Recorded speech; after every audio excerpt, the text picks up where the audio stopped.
எம்ஜிஆர் எடுத்துக்கிட்டா படத்திலையும் உதவி செய்வார், ஒவ்வொரு இயற்கை பேரழிவு வந்தாலும் உதவி செய்துக்கிட்டே இருப்பார். நான் பத்திரிகையில் இதுவரை தம்பி விஜய் படித்து இவ்வளோ காலம் 50 வயசு ஆகுது அவருக்கு.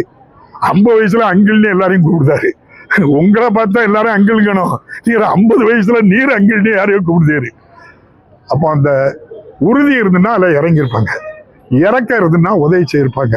அவங்க கட்சிக்காரங்க அந்த இறப்புல அவங்க கொடியை போட்டு அவருக்கு இறுதி சடங்கு பண்ணியிருப்பாங்க. கொடிக்கம்பத்தை தமிழ்நாடு முழுதும் அரைக்கம்பத்தில் இறக்குன்னு சொல்லியிருப்பாங்க.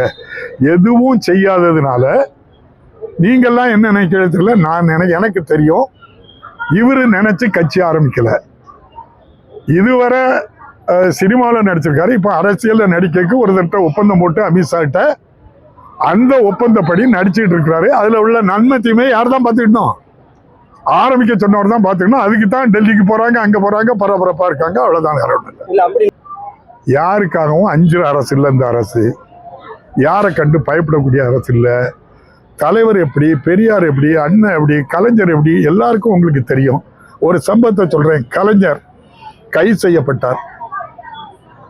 நம்முடைய மாண்புமிகு நீதியரசர் அசோக்குமார் அவர்கள் தான் சொன்னாங்க, எல்லாம் கல்லெஞ்சக்காரங்களா, உங்களுக்கு என்ன ஒரு இறக்கமே இல்லாம இவரை இப்படி நடு ராத்திரில போய் பண்ணிருக்கலன்னு சொன்னார். அதுக்கு ஒரு பேரணி நடந்து மனு கொடுக்க வந்தாங்க காவல்துறை அதிகாரிகிட்ட, பீச்சில் இருக்கக்கூடிய தலைமை அலுவலகத்துக்கு. ஏற்கனவே காவல்துறையும் வேற குண்டர்களையும் அனுப்பி அந்த கூட்டத்தை அடிச்சு கைகால அடிச்சு இறந்தெல்லாம் போனாங்க. ஆஸ்பத்திரியில் அட்மிட்டு. கலைஞர் அந்த அசாதாரண சூழ்நிலையில காவல்துறையெல்லாம் போய் பார்க்க போகக்கூடாது, ராயப்பேட்டை மருத்துவமனையில் இருந்தது. சொல்லிய பாரியா, நான் போறேன்னு சொல்லி போய் வீரமா அவ்வளவு பேரையும் பார்த்து ஆறுதல் சொல்லி நான் இருக்கேன் அப்படின்னு சொல்லி தெம்பு விட்டினாரு. அந்த தெம்பு ஏன் வரலன்னு தான் நான் விஜய்கிட்ட சொல்றேன். ஏன் பனையூர்ல போய் பதுங்கினேன்னு தான் சொல்றேன். 3 நாள் கழிச்சு RSS மற்ற அந்த பிஜேபி காரங்கள்லாம் குரல் கொடுத்த பிறகு எனக்காக குரல் கொடுத்தவங்களுக்கு நன்றின்னு வெளியே வந்ததுதான் மக்கள் வெட்கி தள்ளி குறையாங்க. இவருக்கு நம்ம பிள்ளைகள் போயிட்ட இப்படி ஒரு ஆள் அனாமத்தா போட்டு போயிட்டார. அரசு தன்னுடைய கடமையை உடனே பாதிக்கப்பட்டவங்களுக்கு நிவாரணம், பாதிக்கப்பட்டவங்களுக்கு மருத்துவமனையில் சிகிச்சை, அவ்வளவு பேருக்கும் என்னென்ன உதவி செய்யணுமோ அதை செய்தாங்க. அவங்களுடைய நோக்கம் ஒரே நோக்கம்தான், இருட்டுக்கு போகணும், அவங்களே ஜெனரேட்டர்ல லைட்டை போடணும், அதை அப்படியே அவங்களே ஆஃப் பண்ணணும், குற்றச்சாட்டை பழியே இன்னொரு மேலே போடணும்னு போனாங்க. அது நடக்கலை, பேக் ஃபயர் ஆயிடுச்சு. வெக்கி தலை குறிஞ்சு வெளியே வர முடியாமல் வைக்கப்பட்டு இருக்காங்க எல்லாரும். நன்றி, வணக்கம். ஏன் நேரடி உறவுன்னே சொல்லிட்டு போங்களேன், எவ்வளவுதானே. எனக்கு நடிகர் விஜய் நல்லா பிடிக்கும் தம்பி. அவர் காமெடியெல்லாம் நல்லா ரசிப்பேன். அவர் கபடி விளையாட்டில் உள்ள ஒரு காமெடியெல்லாம் தினம் பார்ப்பேன். அதனால எங்களுக்கு நேரடி உறவு தானே அவருக்கு. அவர் படம் நடிக்காரு, நான் பார்த்துருக்கேன். நேரடி உறவு தானே இது. யாரு என்ன இல்ல, இந்த அரசுக்கு யாருக்கும் ரகசிய உறவு வைக்க வேண்டிய அவசியமே இல்லை. எதிர்கட்சி தலைவர் எடப்பாடி நேற்று ஒரு விமர்சனத்தை முன் வச்சிருக்கிறாரு. கரூர் விவகாரத்துல அரசு துறை செயலாளர்களை கொண்டு விளக்கம் கொடுத்தது ஒரு தவறான நடவடிக்கை, அந்த துறை செயலாளர்கள் மீது அதிமுக ஆட்சிக்கு வந்தால் நடவடிக்கை எடுக்கப்படும் ஒரு ஸ்டேட்மெண்ட் சொல்றாரு. எப்படி பாக்குறீங்க? அது அவங்க விருப்பம். அரசு அதிகாரிகள் தான் ஏன் கூட்டத்தை கட்டுப்படுத்தலைன்னு அரசு அதிகாரியை தானே கேட்குறீங்க. நான் சரியாதான் பண்ணேன்னு அரசு அதிகாரி தானே பதில் சொல்லணும்.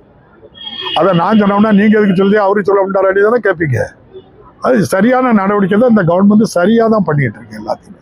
யாருக்கும் வெறுப்பு கிடையாது இந்த அரசுக்கு, முதலமைச்சருக்கு.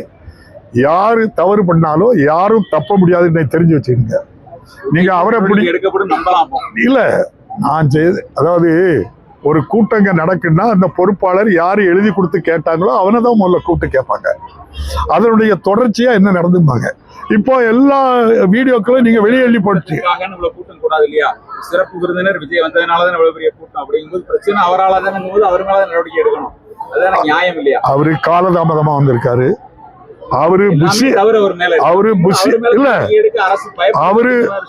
அவரு புஷியானது ஆதவ எல்லாரும் 1.5 மணி நேரமாட்டு ஒரு இடத்துல இருந்து கடறதுக்கு தாமதம் பண்ணி சதியோட வராங்க. அதை அரங்கேற்ற முடியாம போறாங்க.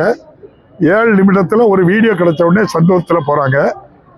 எல்லாரும் மேலேயும் விஜயா இருந்தாலும் தான் அவரை கைடு பண்ண ஆளா இருந்தாலும் இந்த அரசை யாரையும் தப்ப விடாது, நடவடிக்கை எடுக்கும். நன்றி, வணக்கம். ஒரு கடைசியா ஒரு கேள்வி சார். சட்டமன்ற தேர்தலில் சட்டமன்றத்தில் திமுக அதிமுக இரு பிரதான கட்சிகள் இருந்தாலும் விஜய் வந்தா யாரோட கட்சி ஓட்டு போகும் அப்படின்னு நினைக்கிறீங்க? அதிமுக ஓட்டு பிரிவு இப்ப இந்த கரூர் சம்பவத்துக்கு பிறகு அவரை நம்பி ஆள் போக வேண்டி நம்புதியே. ஃப்ரெண்ட் ஆக்கிக்கோங்க. தந்தி டிவியின் சப்ஸ்கிரைபர்ஸ் அண்ட் ஃபாலோவர்ஸ் குடும்பத்துல நீங்களும் இணையுங்க.